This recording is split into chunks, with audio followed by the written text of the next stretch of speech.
They say you can't take it with you, but they never tell you what happens when someone tries to take it before you're even gone. A funeral is supposed to be a goodbye, but what happens when the man inside the casket climbs out and walks through the door? Gregory Halston staged his own death once. The second time, someone else did it for him. His son Marcus hired a caterer, printed programs, delivered a tearful eulogy in front of 200 mourners. And then the dead man walked into his own wake, still very much alive, holding a binder that would unravel everything. Marcus Halston stood at the podium, tears streaming, and told 200 people his father had been the greatest man he'd ever known. He'd spent $47,000 on the funeral, mahogany casket, flower arrangements shipped from 3 states, a string quartet playing the man's favorite hymns. It was, by all accounts, a beautiful service. The only problem was that Gregory Halston wasn't dead. He was standing in the back of the room, watching his son spend his inheritance before the body was even cold. By the time Gregory walked down that aisle, the scam was already unraveling, and what he carried in that binder would send his own son to prison for the next decade. My name is Gregory Halston, and I built the kind of wealth that makes people uncomfortable. Not because it's flashy, I drive a 12-year-old Lexus, I own exactly 3 suits, and I still get my coffee at the same gas station off I-95 that I've been going to since 1998. No, it makes people uncomfortable because it's quiet wealth. The kind that sits in commercial real estate holdings across 7 states, in a portfolio of industrial parks and medical office buildings that generate rent checks whether I'm breathing or not. Last fiscal year, Halston Properties cleared $31 million after taxes. But if you saw me at a diner on a Tuesday morning, you'd think I was just some retiree trying to figure out the crossword. I have 2 children. Claire, my daughter, runs a non-profit that places service dogs with veterans. She lives in a modest house in Richmond, drives a Subaru, and has never once asked me for a dime. I'm proud of her in the way that fathers are proud of daughters who become better people than their parents. And then there's Marcus. Marcus is my son, and for 27 years, I have loved him in spite of every instinct telling me not to. He was a beautiful child. Golden hair, the kind of smile that made teachers overlook missing homework assignments. But somewhere around 14, that smile changed from charming to calculated. He realized that charm could open doors that effort couldn't. And once he learned that lesson, he never unlearned it. By the time Marcus turned 22, he had already been fired from 3 jobs I'd secured for him. He'd totaled 2 cars I'd bought. He'd borrowed money from his mother's sister, $12,000, never repaid, and he'd started showing up at family gatherings with a particular expression that I recognized because I'd seen it on competitors across negotiating tables for 40 years. It was the face of someone who felt they were owed something they hadn't received yet. I tried, God knows I tried. I paid for therapists, career coaches, a business consultant who specialized in young adults from wealthy families. Marcus attended exactly 2 sessions of each before deciding the problem wasn't him, it was everyone else's refusal to see his potential. At 25, he came to my office with a proposal. He wanted to take over a division of Halston Properties. The office division, specifically. He had ideas about modernization. I listened for 45 minutes, asked 3 questions about capitalization rates that he couldn't answer, and told him no, not yet. Learn the business first. Start in property management. Work your way up the way I did. He slammed my office door so hard the glass rattled. I had it replaced the next day, and I didn't tell anyone why. What I didn't know then was that Marcus had already started laying groundwork of his own. He'd been talking to lawyers, not the family attorneys, but a firm 2 counties over, one that specialized in something called elder law. He'd been gathering documents, and he'd taken out a life insurance policy on me. A big one, $7 million, with himself as the sole beneficiary. I found out by accident. A letter from the insurance company arrived at my house, a policy confirmation addressed to Marcus, but with my social security number on it. My secretary opened it by mistake, thinking it was a regular business document. She brought it to me, confused. I opened it, read it twice, and then I sat very still at my desk for a long time. That was the moment everything changed. Not because my son had taken out a policy, that alone I could have understood as some misguided financial planning, but attached to the policy was a rider, a form requesting accelerated underwriting based on a physician's statement. The physician was not my doctor. I'd never met the man. The statement described a diagnosis I don't have, a condition I'd never been tested for, and a life expectancy of less than 18 months. My son was not planning my death. He was planning the timing of it. That night, I called the one person in the world I could trust with something this terrible, my brother Robert. He's a retired judge, the kind of man who still carries a handkerchief and believes in the rule of law the way some people believe in gravity. I told him everything. He listened without interrupting. When I finished, he was quiet for a moment, and then he said something I will never forget. "Gregory," he said, "you have two choices. You can confront him now and watch him deny everything, and you'll spend the rest of your life wondering if he was ever capable of anything worse. Or you can find out exactly how far he's willing to go. Because a man who would fake a terminal diagnosis to collect life insurance early is a man who has already crossed a line he can't come back from. The question is how many lines he'll cross before he stops." I chose the second option. Robert helped me set it up. We used a private investigator, a man named Dale who had once been a forensic accountant for the FBI. He started tracing Marcus's activities. What he found made my stomach turn. Marcus had opened credit cards in my name, 2 of them, with a combined limit of $60,000 maxed out. He'd been in contact with a real estate broker in Florida about selling one of the commercial properties, my property, using a forged power of attorney. He told his girlfriend, a woman named Tanya, who I'd met exactly once at Christmas, that they'd be living in the Cayman Islands by summer. He'd used the phrase, "once the old man checks out." But the worst part, the detail that still makes my hands shake when I talk about it, was what Dale found on Marcus's laptop. A search history. How long does it take for carbon monoxide to kill someone? What does a heart attack look like in a healthy 68-year-old? How to disable a home security system from outside. My son was not just waiting for me to die, he was doing research. I gave Dale the green light to go deeper. We documented everything. Every bank record, every forged signature, every text message between Marcus and Tanya. The binder grew thick. And then I made the decision that would set the stage for the funeral. I decided to give Marcus exactly what he thought he wanted. I decided to disappear. With Robert's help, we fabricated a hiking accident in the Blue Ridge Mountains, a solo trip gone wrong, a missing person report filed by my daughter Clea, who was genuinely distraught because we couldn't tell her the truth. She was too close to Marcus, and we couldn't risk her tipping him off. Search teams scoured the trails. A week passed. Then 2, the local sheriff held a press conference that made the regional news. I watched it from a cabin Robert owned, 60 miles away, with no internet and a burner phone. Marcus waited exactly 4 days after the search was called off before he started making moves. He went to the county courthouse and filed to have me declared legally dead. He told the clerk his father had a history of heart problems, that false diagnosis from the insurance writer, and that there was no chance of survival. He produced the life insurance policy. He started the probate process on my estate. He contacted the same Florida broker, this time with a death certificate instead of a forged power of attorney. And then, because a man who has been practicing deceit his whole life knows how to perform when it matters, he planned the funeral. $47,000, the mahogany casket, the string quartet, 200 mourners, many of them business associates who would later tell me they were surprised I died so suddenly but declined to ask questions.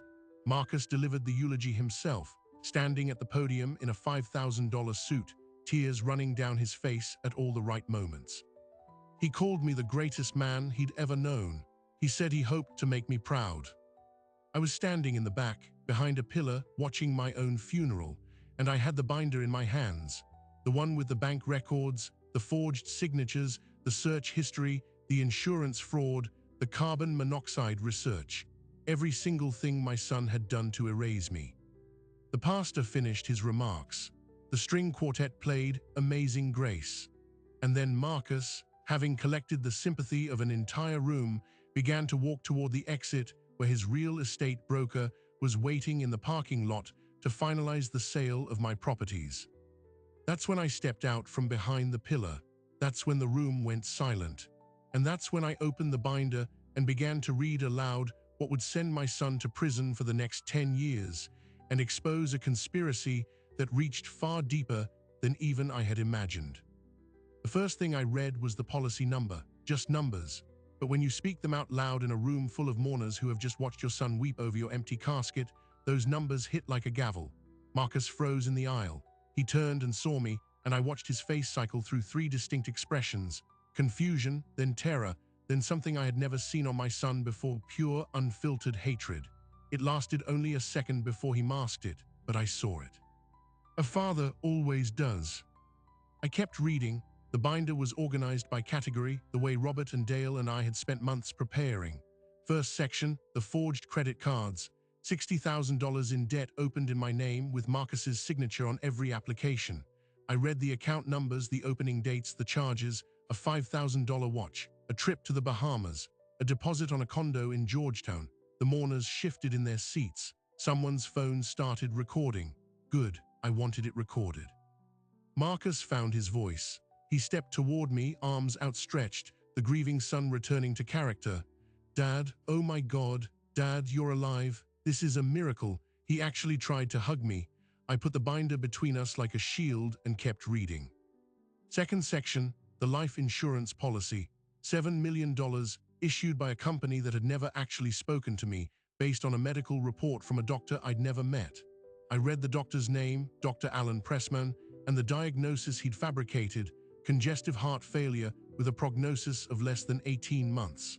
I read the part where Marcus had requested accelerated benefits, meaning he'd tried to collect before I was even dead. The insurance company had denied it because they required a recent exam from their own physician, so Marcus had been scheduling that exam when he decided to speed up the timeline. That's when the carbon monoxide searches started. I read those too, the Google search history, pulled from Marcus's laptop by a forensic investigator with a court order that my brother Robert had quietly arranged. How long does it take for carbon monoxide to kill someone? What does a heart attack look like in a healthy 68-year-old?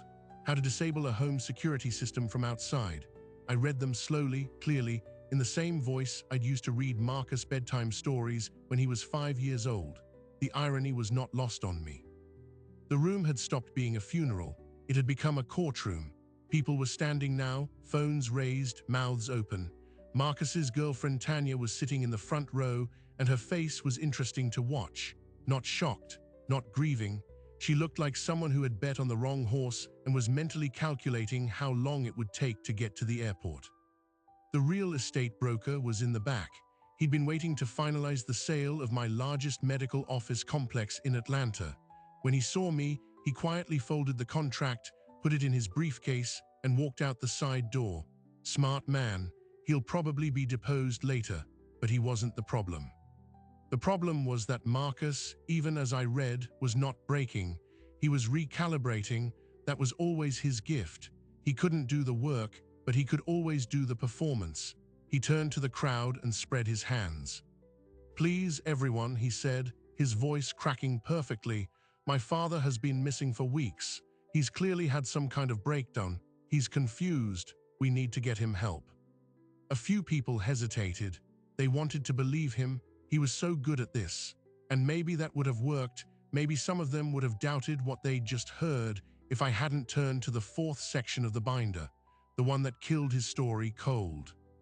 I read a series of text messages between Marcus and Tanya, dated 3 weeks before my disappearance. Marcus had written, "The old man's going hiking solo next weekend. If something happens on that trail, it's a tragedy." Tanya had replied, "Make sure it looks like an accident." Marcus, "There's a spot near the overlook, bad cell service. No cameras." Tanya, "What about the body?" Marcus, "If they never find it, probate takes longer, but it still pays out eventually. If they do, it's tragic and we get paid faster. Win either way." I stopped reading and looked at my son. The performance was gone. His face was blank now, the mask fully off. He was looking at me with the cold calculation of a man who had just realized that every exit was blocked. "You weren't planning an accident," I said, quiet enough that only the front rows could hear. "You were planning a murder. There's a difference, and the difference is life without parole." That's when Tanya stood up. She was a small woman, blonde, with the kind of face that looks soft until you see what's behind it. She grabbed her purse and started walking toward the side exit. Two men from the sheriff's department, who Robert had stationed outside at my request, stepped into the doorway and blocked her path. She turned back to Marcus, and for the first time, I saw something real in her eyes: fear. Marcus didn't look at her. He was still staring at me. "Dad," he said, and this time his voice was flat, no performance left. "You don't understand what you're doing." "I understand perfectly," I said, "and so will a jury." That's when the door at the back of the church opened and Robert walked in. My brother, the retired judge, wearing his best suit and carrying a leather folder that I knew contained the complete legal filings he'd prepared over the past 3 months. He walked past the mourners, past Tanya, past Marcus, and stood beside me. He opened the folder and handed me a document. "Gregory Halston versus Marcus Halston," he said, his voice carrying the weight of 30 years on the bench. "Civil complaint for fraud, forgery, embezzlement, conspiracy to commit murder, and attempted insurance fraud. Filed this morning in county court. I've also sent copies to the district attorney's office and the state insurance commissioner. Marcus, you are being charged with 17 felonies. You can cooperate or you can make this worse. Your choice." The room erupted. People were shouting questions, crying, pushing toward the exits, but I wasn't finished, because there was one more thing, something even Robert didn't fully understand yet. I turned to the fifth and final section of the binder. This one I hadn't shown anyone. This one I discovered myself just 3 days before the funeral while cross-referencing the forged power of attorney documents with Marcus's communications. He'd been in contact with someone else. Not Tanya, not the doctor, someone inside my own company. Halston Properties had a chief financial officer named David Keller. David had been with me for 11 years. He knew every account, every property, every tax strategy. He was the one person in my organization with the access and the expertise to liquidate $31 million of assets without triggering a single compliance flag. And his name appeared 17 times in the text chain between Marcus and Tanya. Marcus would handle the death, David would handle the money. That was the plan. I read the messages aloud. The room had gone quiet again. David, who was sitting in the far-right pew, stood up so fast his wife grabbed his arm. His face was ashen. He opened his mouth, but nothing came out. Robert looked at me, and I saw in his eyes that he was already building the case against a second defendant. "Marcus," I said, the binder snapping shut, "this is what you never understood about me. You thought the money was the power. It isn't. The power is patience. The power is paying attention when people show you who they are. I've been watching you your whole life, and I gave you every chance to stop." He stood in the aisle, surrounded by 200 people who had just watched his entire life collapse into a pile of printed evidence. And then he said something I will carry with me for the rest of my days. He said it quietly, but the acoustics of the church carried it perfectly. "You should have just died on that mountain, old man." The sheriff's deputies moved in, but as they did, Tanya made a sudden break for the door, and in the chaos, I saw David Keller slip out the back. He wasn't running from the law, I knew that look. He was running to destroy evidence. And if he reached his office before we stopped him, the financial trail that proved everything, the embezzlement, the conspiracy, the motive, could disappear in the next 15 minutes. I did not run after David Keller myself. I'm 68 years old, and sprinting through a church parking lot in a funeral suit is not how I plan to spend my afternoon. What I did was reach into my pocket, press a single button on a burner phone, and send a pre-written text to a man named Carlos. Carlos is the head of IT security at Halston Properties. He'd been with me for 8 years, and he was the only person in the company besides Robert who knew I was alive. The text read, "Keller is a runner, lock the servers, go now." Carlos received it 17 seconds after I sent it. He was already stationed in the server room at headquarters, waiting for that exact message. That's the thing about planning a sting. You don't just plan for the moves people make when they're confident. You plan for the moves they make when they're desperate. And a desperate man with 11 years of access to your financial infrastructure can do an extraordinary amount of damage in a very short time. Keller's car was a silver Mercedes, and he drove it straight from the church to the Halston Properties office, building 12 miles away. The sheriff's deputies were still securing Marcus and Tanya at the church, so they didn't pursue immediately. But Robert had anticipated that too. We had a second team, a private security firm, legally retained, sitting in the parking lot of the office building itself. They watched Keller screech into the executive parking spot, watched him fumble his keycard at the side entrance, watched him run down the hallway toward the server room. When he got there, Carlos was standing in front of the door with his arms crossed. "David," Carlos said, and I was told later his voice was perfectly calm, "you probably don't want to do whatever you're about to do." Keller tried to push past him. Carlos is 34 years old, former military, and built like a linebacker. Keller is 59 and spends most of his days in spreadsheets. It was not a long confrontation. But here's what Keller didn't know, and this is the part that still makes my chest tight when I think about it. Keller had already initiated a remote wipe. From his phone, while driving, he'd sent the command to begin deleting 12 terabytes of financial records, client contracts, wire transfer logs, and internal correspondence.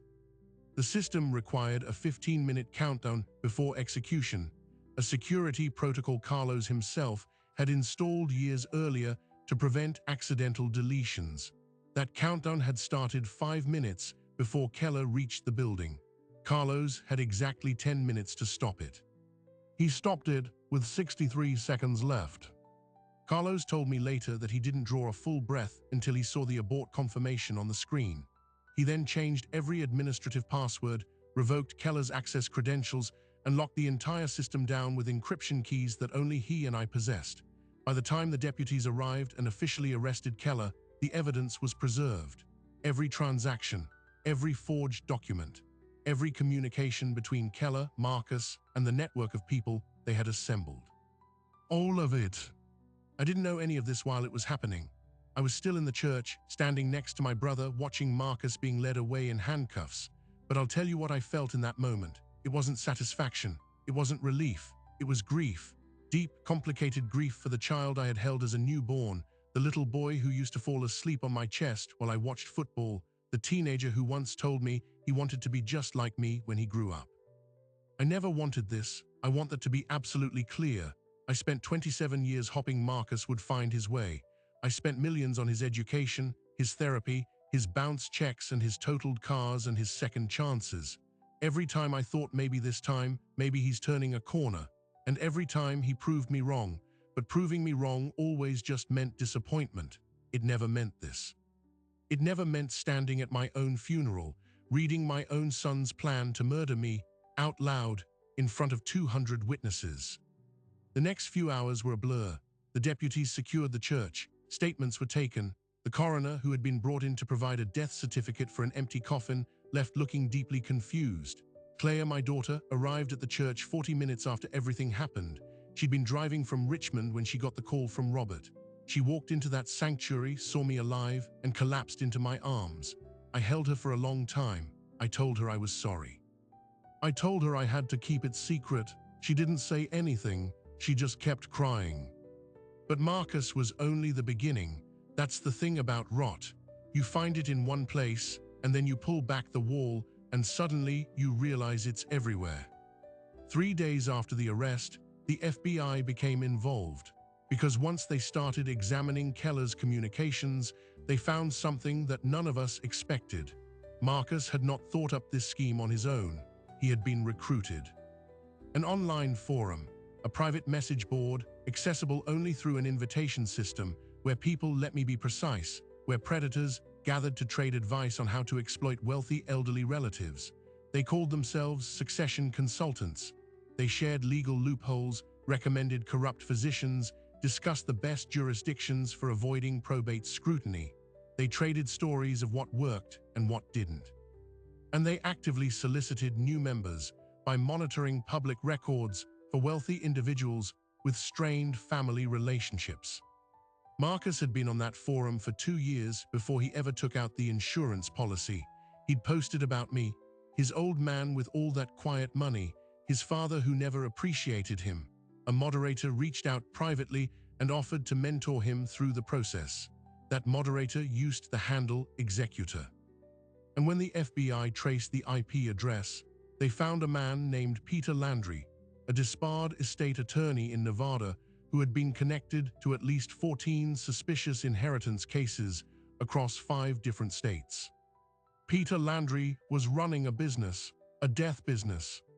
The revelation hit me like a physical blow, because if Marcus had been recruited, if he had been coached, if a professional had been getting his hand through every step of this nightmare, then my son was not just a betrayer.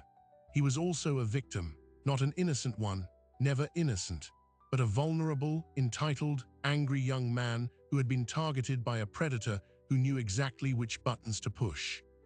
That didn't absolve him. I need to be clear about that. It didn't change the search history or the fake diagnosis or the plan to leave me dead on a hiking trail. But it did mean that the full truth was larger and darker than I had imagined. And it meant that somewhere out there, other families were going through similar horrors, and many of them probably didn't survive to testify. The FBI launched a task force.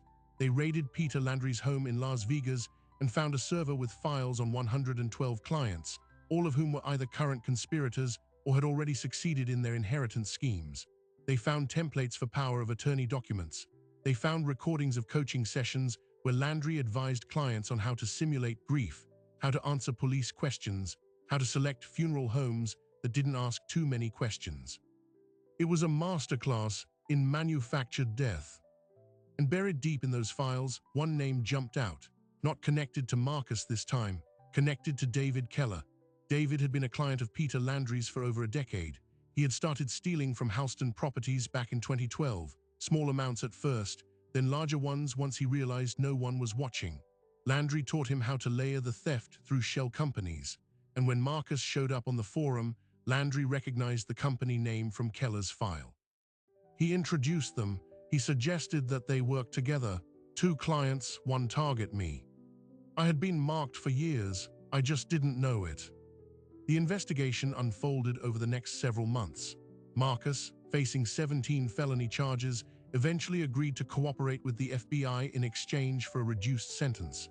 Tanya, who turned out to have a prior fraud conviction in Arizona, did the same.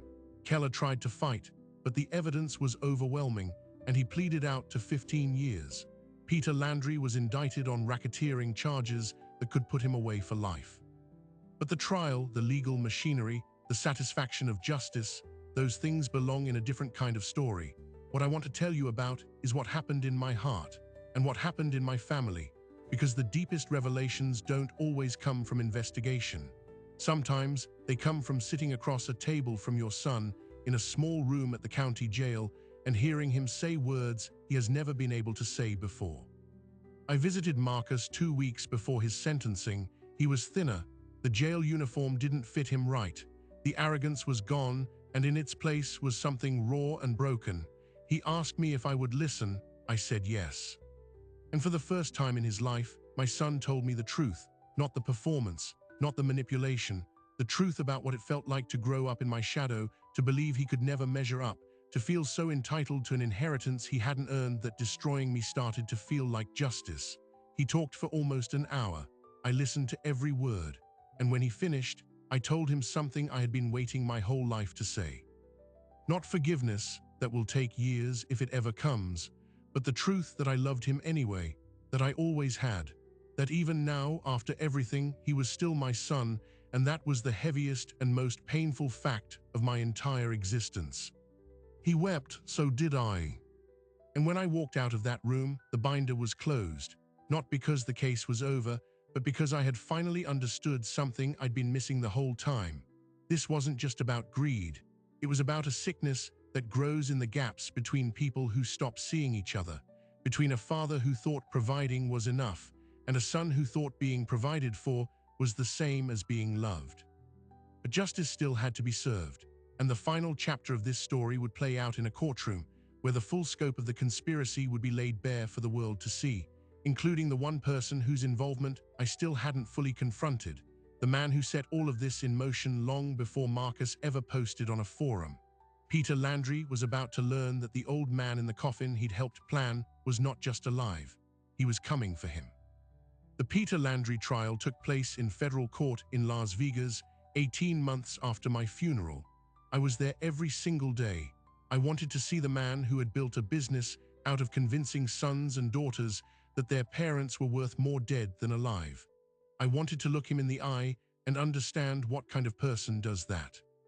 What I saw was not what I expected. Peter Landry was 62 years old, with wire-rimmed glasses and the patient expression of a man who might teach economics at a small liberal arts college. He spoke in complete sentences. He was polite to the judge. When prosecutors questioned him, he answered calmly, as if he were explaining a misunderstanding that would be cleared up shortly. That was the terrifying thing.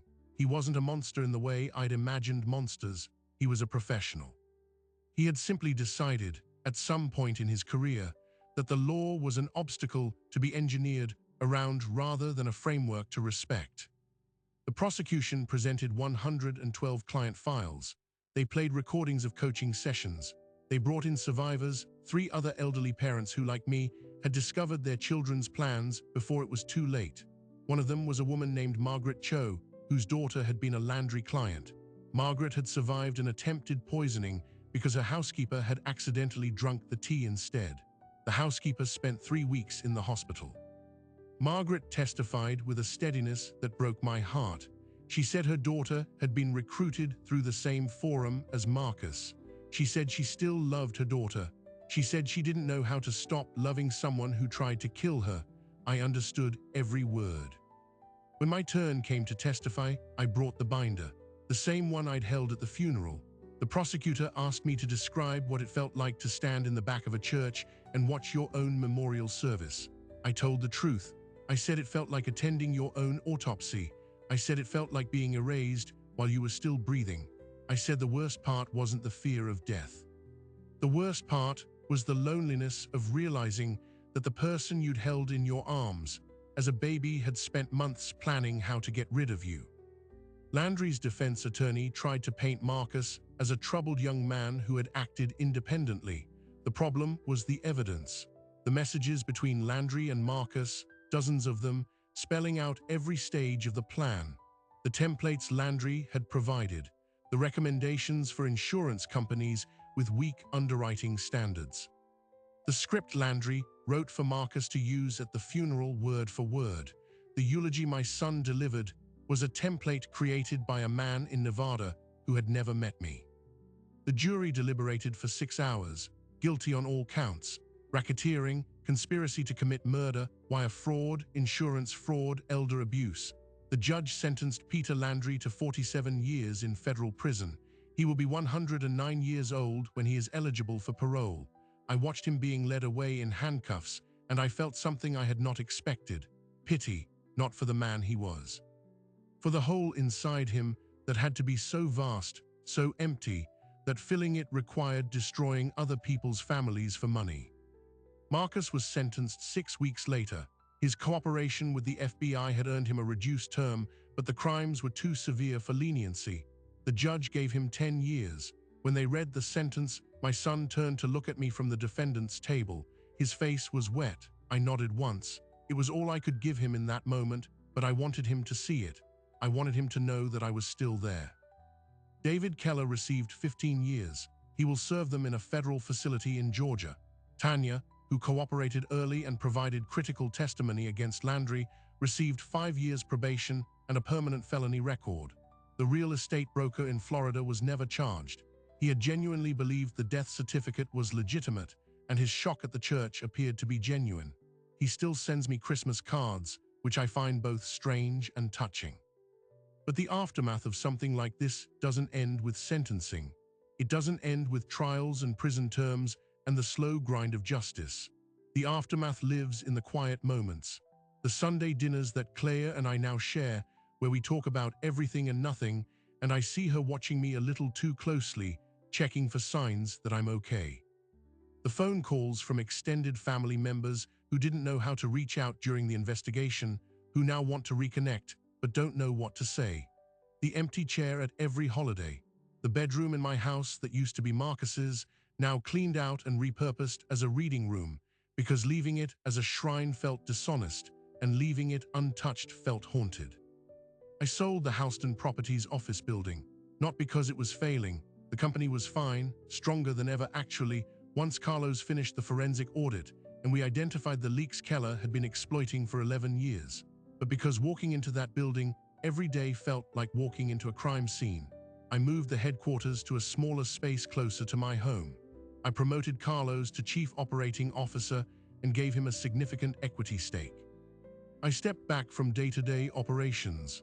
At 68, and then 69, and then 70, I started to think about what I wanted the rest of my life to look like.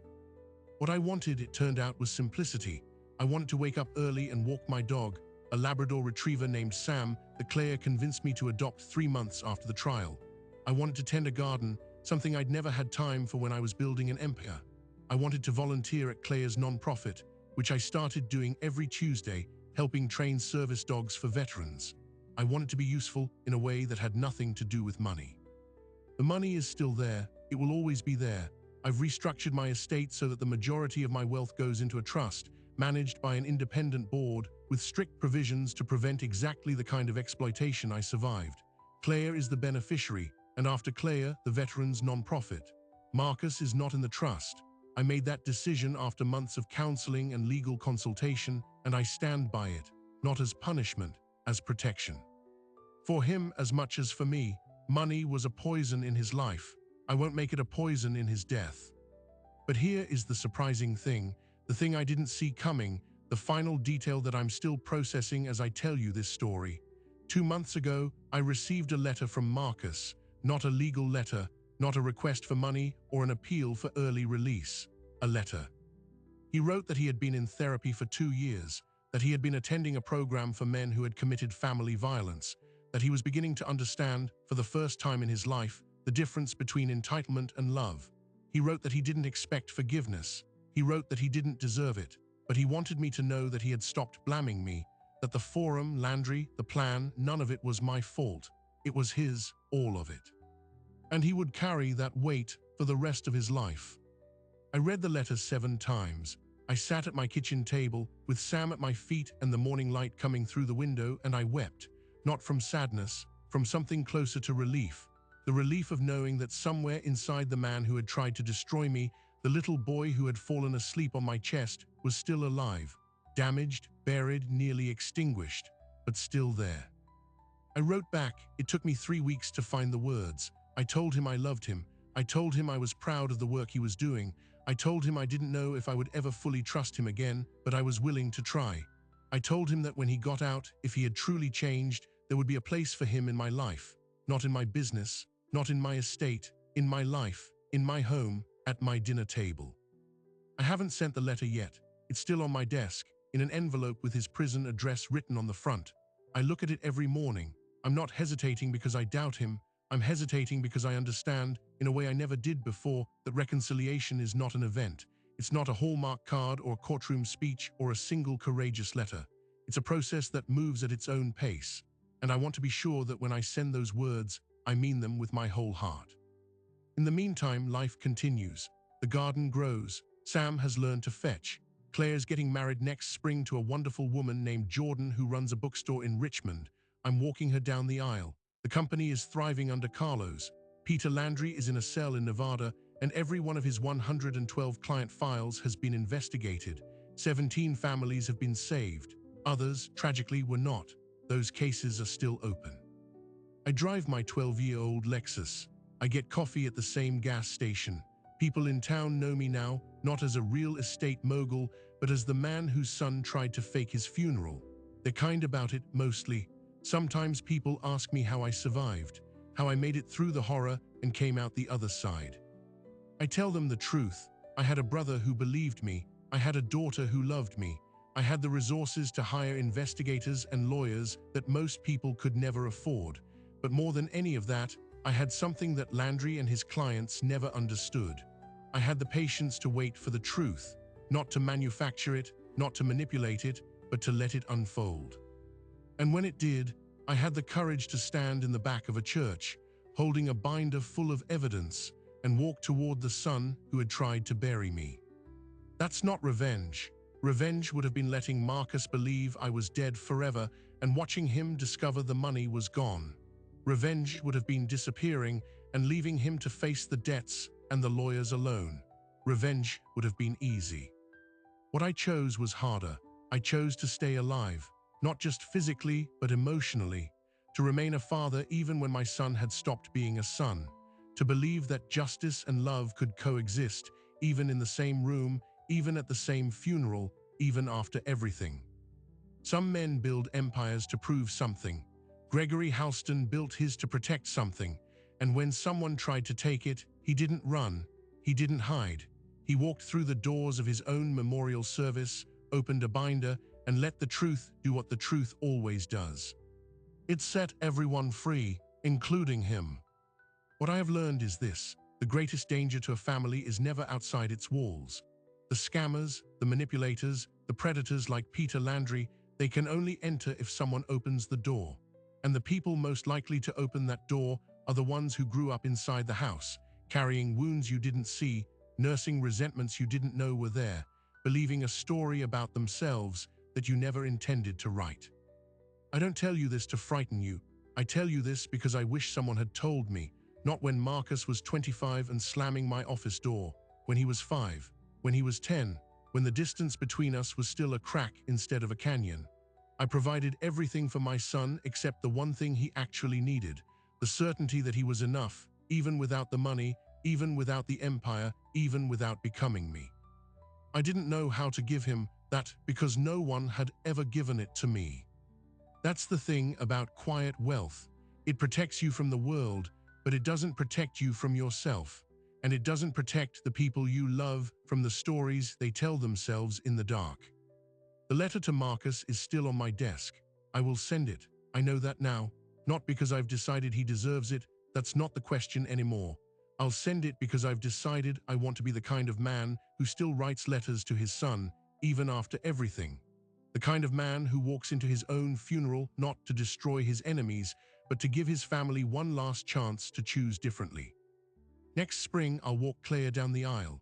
I'll wear a new suit, the same 3 I've owned for years, but maybe I'll splurge on a 4th. I'll cry. Sam will probably try to follow us into the church. Carlos will run the company in my absence, and I won't worry about it because I've finally learned to trust people who have earned it. The garden will need watering. Life will continue, not because the pain has disappeared, but because I've made room for it alongside everything else. If you've been listening for a while and this story meant something to you, do us one quick favor. Hit that like button. Subscribe. It costs you nothing and it means everything. 97% of people who watch never do, but it's what keeps these stories reaching the people who need to hear them. Thank you genuinely for listening, for caring, for being the kind of person who still believes that truth matters and that families, even broken ones, are worth fighting for. May your table be surrounded by people who see you clearly, love you honestly, and never, ever plan your funeral while you're still watering the tomatoes.